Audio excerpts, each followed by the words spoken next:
हम लोग क्या पढ़े थे बाबू? वास्तविक संख्या को अंग्रेजी में क्या कहते हैं? रियल नंबर कहते हैं ना।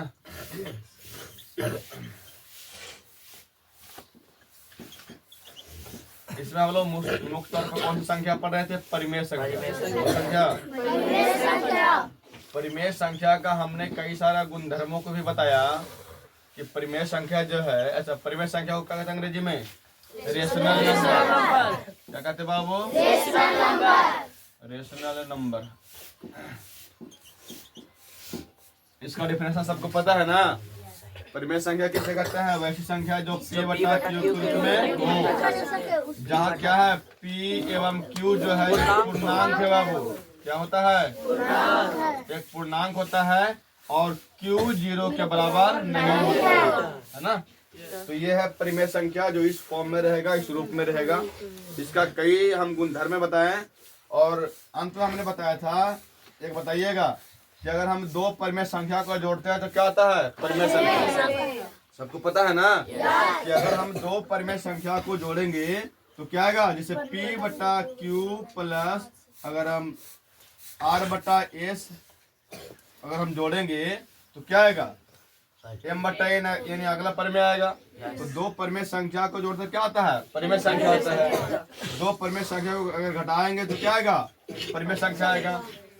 ऐसे हाँ ना, जब दो परिमेय संख्याओं को जोड़ने पर परिमेय ही आता है, जब दो परिमेय संख्याओं को घटाने पर परिमेय ही आता है, उसे हम कहते हैं समवृत्त नियम।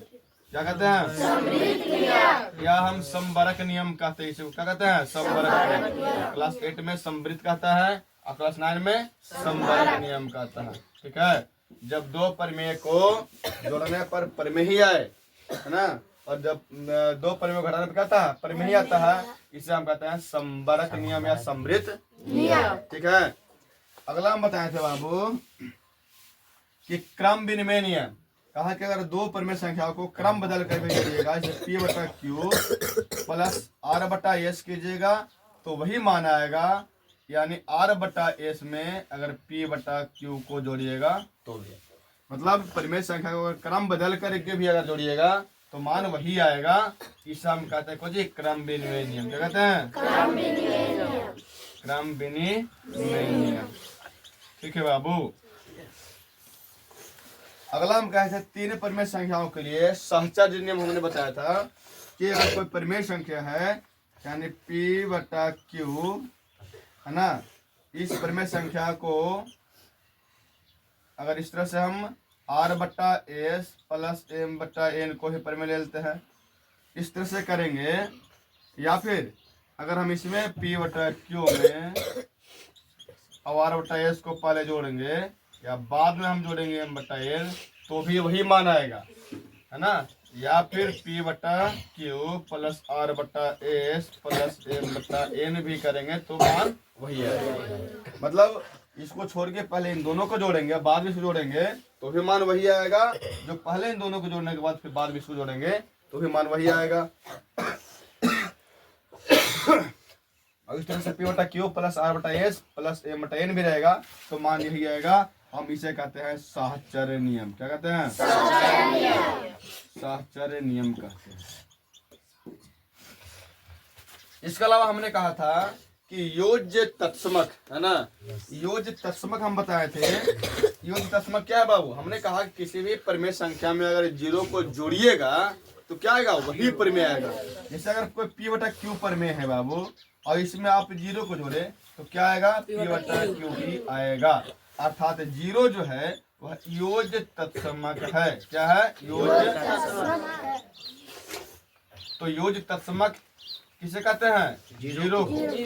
किसे कहते हैं? 0 को। योज्य तत्समक 0 को। अगर ऐसे ही देखिएगा गुणात्मक तत्समक क्लास 9 में हमने बताया, गुणात्मक तत्समक किसे कहेंगे? तो अगर किसी भी परिमेय संख्या में, या ऊपर देख लेंगे, कहा कि अगर किसी भी परिमेय संख्या जैसे P बटा Q है, इसमें आप अगर 1 से गुना कीजिएगा तो क्या मान आएगा बाबू? P बटा Q आएगा, यानी वही परिमेय आएगा। इसलिए हम 1 को क्या कहते हैं? गुणात्मक तत्समक कहते हैं। क्या कहते हैं? गुणात्मक तत्समक कहते हैं। ठीक है बाबू। तो योज्य तत्समक किसे कहेंगे? जीरो को, क्योंकि किसी भी परिमेय संख्या में जीरो जोड़ना पर वही परिमेय आता है। गुणात्मक तत्समक किसे कहेंगे? एक को, क्योंकि किसी भी परिमेय संख्या में एक गुना करने पर वही परिमेय आता है। ऐसे ही हमने बताया था योज्य प्रतिलोम। क्या बताया था? योज्य प्रतिलोम।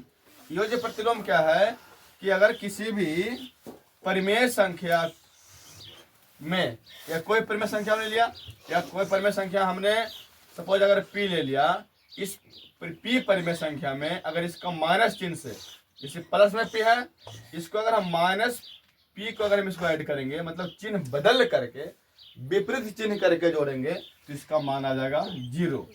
यानी जीरो मतलब योज्य तत्समक आ जाएगा। तो हम किसी भी परिमेय संख्या को उसके विपरीत चिन्ह वाले को हम कहते हैं कोची योज्य प्रतिलोम कहते हैं। योज्य प्रतिलोम। जैसे अगर 5 का योज्य प्रतिलोम क्या हो जाएगा? -5 है ना। अगर माइनस में कोई 9 है, इसका योज्य प्रतिलोम क्या हो जाएगा? प्लस में 9। तो यह योज्य प्रतिलोम कि उसका चिन्ह विपरीत करके उसमें अगर जोड़ते हैं तो मान कितना आता है? जीरो आता है।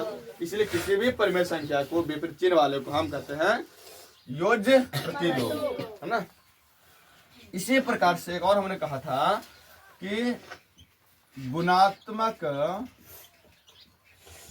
प्रतिलोम।